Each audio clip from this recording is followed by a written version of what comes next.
Hi guys, it's Mrs. Flag.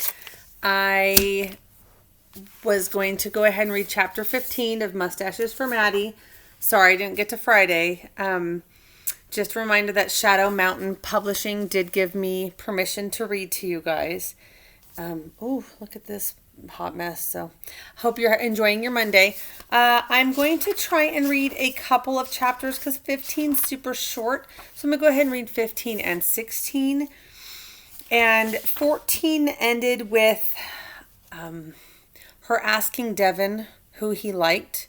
And he said, not much, remember, but he kind of gave clues that he liked Lexi. So, which was not who she thought. So, chapter 15 is called Casting. Cassie waved me over to the corner of the room. Everyone was still coming back from recess, and class hadn't gotten started yet. Lexi saw that I had talked to Devin, but Caesar and Kobe were still telling her all about the basketball game. "Did you ask him?" Cassie asked me. I nodded. "And?" She was practically bouncing. What was I going to say? "He wouldn't tell me," I said. That was technically true. "What?" she asked, her expression instantly falling.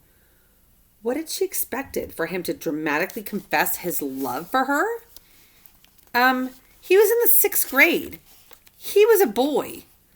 Cassie moved in closer until she was very close. She started talking quietly. "But he doesn't like Lexi, does he?" "What?" I asked. Had she been watching? Had she seen him look at Lexi and blush? "Oh," she said. "I heard Caesar talking to Kobe one day. I don't know for sure if they were talking about Devin or not, but they mentioned that someone liked Lexi." I'm not sure," I shrugged. Of course, I was 97.5% sure that Devin did like Lexi. Cassie looked away and back again. She exhaled long and hard, like she was trying to calm down and keep her either in her tears or her screams. Maybe both. She smiled big and blinked a few times. I suspected she hadn't had to deal with disappointment very much. "So can we hang out at lunch?" I asked. I had done everything she asked. Cassie looked at me for a second and her fake smile left. "Why were you hanging out with Lexi?" Apparently, she had seen us walking around at recess. What should I say? I knew Cassie didn't like Lexi, but Lexi had just been really helpful. And she was really fun to be around. I shrugged. "She asked, and I didn't want her to be lonely." Maybe that wasn't the entire truth. She kept me from being lonely too. Cassie looked at me strangely. Maybe she was the same way.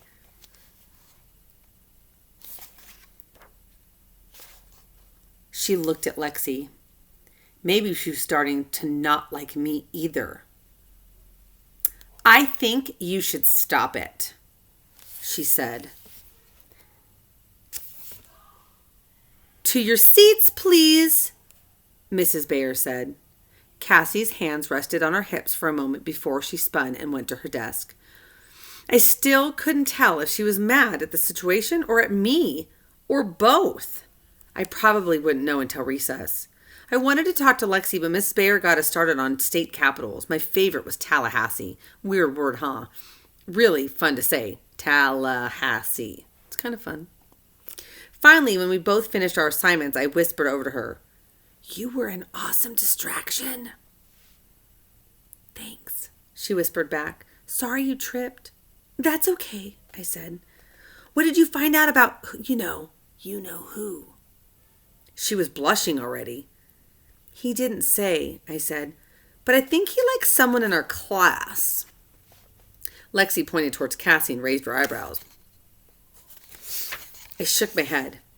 "I think it might be a girl with brown hair who's great at being a distraction." I didn't think a person's face could turn that red. "Now, before we go to lunch," Miss Bayer said, "I have some news you've been waiting for." Everyone moved up in their seats, murmuring about parts to the play. My heart beat super fast. But before any official announcements, I need to tell you a few things. Mrs. Bayer gave the speech to everyone, and everyone knew it was coming. She was about to tell us how we were all talented and how lots of us could have done all the leads, but they had to pick someone. It was kind of useless.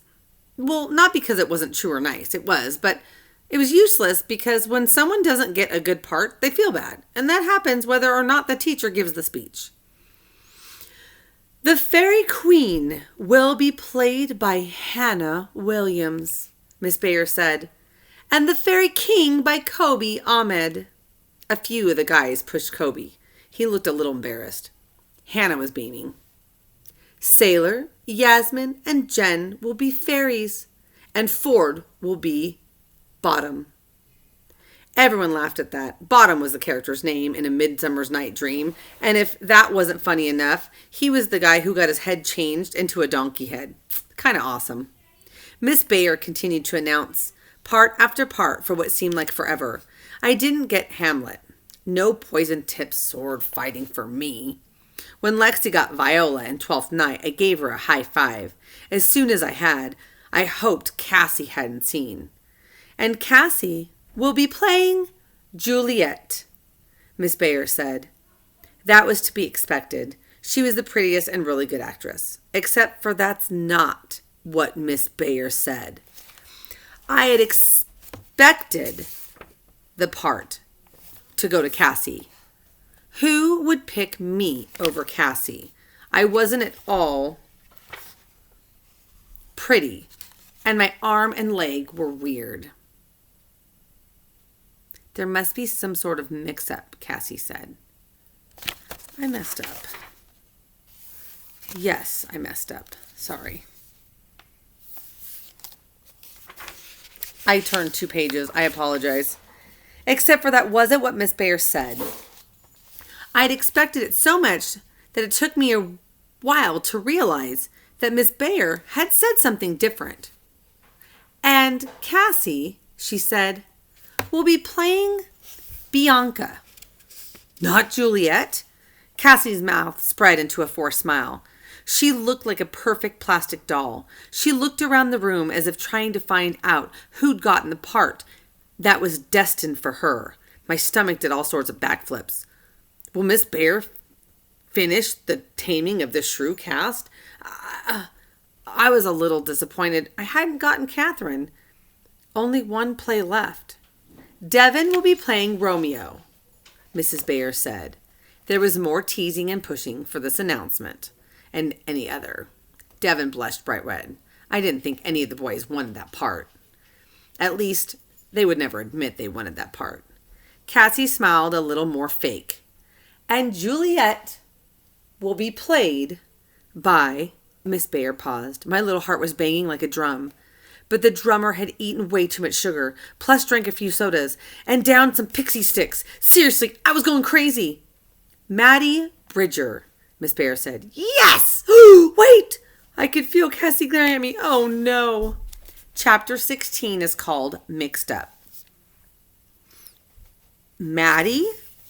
Cassie said when we lined up for lunch. She purposely stood right next to me, and she wasn't smiling.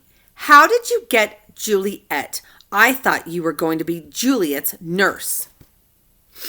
I shrugged. That was what you wanted, not what I wanted. Nope, you guessed it. I wanted to say it, but I didn't really say that. Part of me wished I would have been honest with Cassie, but I couldn't. I mean, she was Cassie. But I did shrug. Then how'd you get it? I shrugged again. Though I had put it down on my paper and I auditioned for it, I really had no idea how I got the part. Who would pick me over Cassie? I wasn't as tall or as pretty, and my arm hung weird.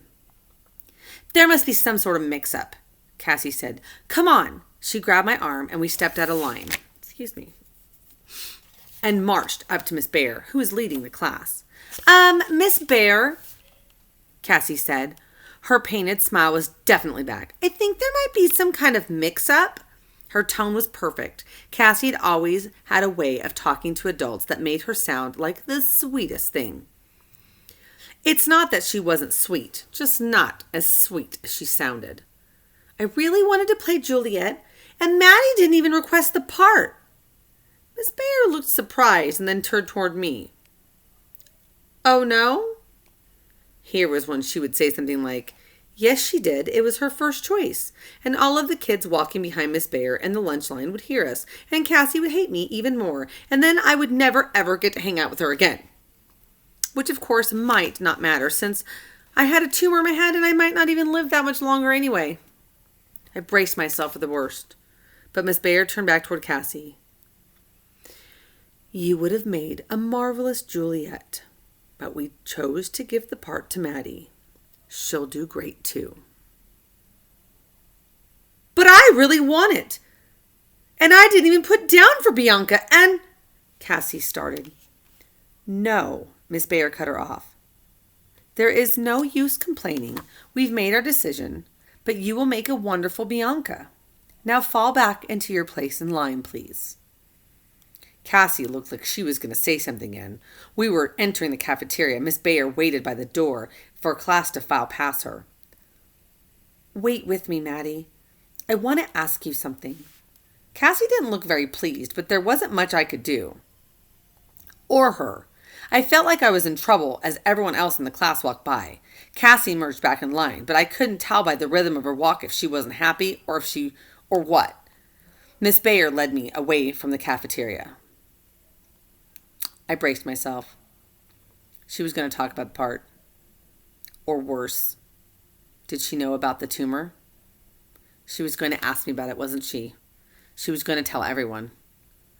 Maddie, you did request Juliet. Why did you tell Cassie something else? I started. I didn't know how to explain it, but there was something about Miss Bayer that made it easier to talk to her. I guess because I knew she really wanted it, and I didn't want her to be mad at me. Miss Bayer looked at me. I was pretty sure she could read my thoughts. Some teachers have that power. You know, you don't have to please everyone. I blinked. It's okay to just be you. If Cassie doesn't like it, that's fine. I nodded. Did Miss Bayer actually think that I would do a better job playing Juliet? Or was she trying to teach me to be myself, even if Cassie didn't like it? Or was it both? I wanted to ask her why she chose me, but all I said was thanks. Miss Bayer walked me to the end of our class line. I didn't bother trying to move up to Cassie. She was almost to the food anyway. I got my tray and utensils. I wasn't really sure I even cared about lunch anymore, partly because I was thinking about how much Cassie was upset, and partly because of my tumor, and partly because they weren't even serving any potatoes. I really could use some potatoes. As I walked out of line with my food, looking for a place to sit, I saw Cassie with Sailor and Hannah and Yasmin and the rest of the girls, the group I tried to hang out with all year. It was like a group I just risked a lot for to find out who Devin liked. A group I wished give me a break from worrying about my tumor. And that group was looking right at me. But Cassie was pointing. No one waved for me to join them. But Lexi did, from another table. But Cassie didn't want me to hang out with her either. I sat down by myself, still remembering Miss Bayer's words. It was okay just to be me. Just be me. I really wanted to believe it. But it was hard sitting alone at a lunch table with my old friends pointing at me. Ugh. Sorry to leave you at such a bummer place. Chapter 17 is called Meeting Romeo. Tomorrow I will read when it's a little lighter outside so the video is not so dark and grainy. But I wanted to catch up on reading with you guys. I really miss seeing your sweet faces when I read, and I miss talking about kind of what a not very nice person Cassie is. So miss you all. Stay safe. Wash your hands. Social distancing. Sorry about the crazy kids in the background noise. And I will post again soon. Bye.